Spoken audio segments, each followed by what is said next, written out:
I need to know from both of you guys, because this is something that is on my mind just because it'll be an issue this summer. If you guys are Leon Rose, if you're William Wesley, if you're Brock Aller, if you're Scott Perry, put on your executive sport coat for a minute. I'll start with Zach. What are you doing with Immanuel Quickley? Are you trying to lock him in with a big offer? Are you comfortable letting it go to next summer when the numbers might be a little bit different? How are you approaching it? I'm doing my best. I'm negotiating in good faith and doing my best to get him on a good number. Now, if they come in and say, our guy just won Sixth Man of the Year, he's been incredibly valuable to you, like we want the max, it's max or nothing, that becomes a tough negotiation. But I want to negotiate in good faith and find a good middle ground. But if that's as hard as they're going to play it, then that's what restricted free agency is for. No hard feelings. Somewhere along the line, I'm making you an offer that I can look at you and say eye to eye, like, that's a fair offer. Like, it's not a disrespectful offer. It's not a max, but it's a fair offer.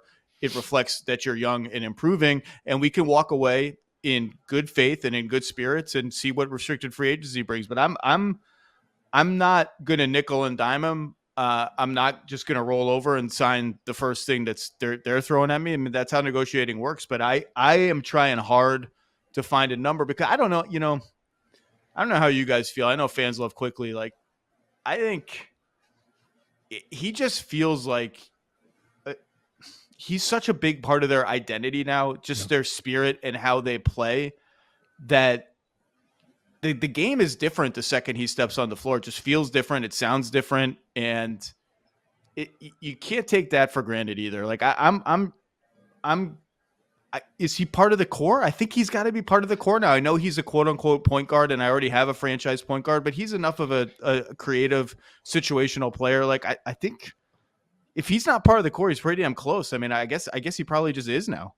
Zach, I mean, I know on my pod the past several weeks, it's kind of become like, does the number start with a 1 on his next contract? Now, I don't know. Do you think that that's insane? Does the annual salary start with a 1? No. Well, sure, you can take it that way in terms of like, is he getting more in 20? I was thinking more 4 years.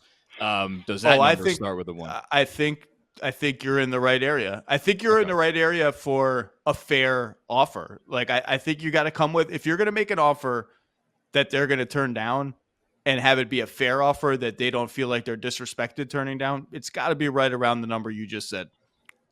Yeah. So, I mean, to me, I'm completely. You can't come in 4 years, $60 million, anymore.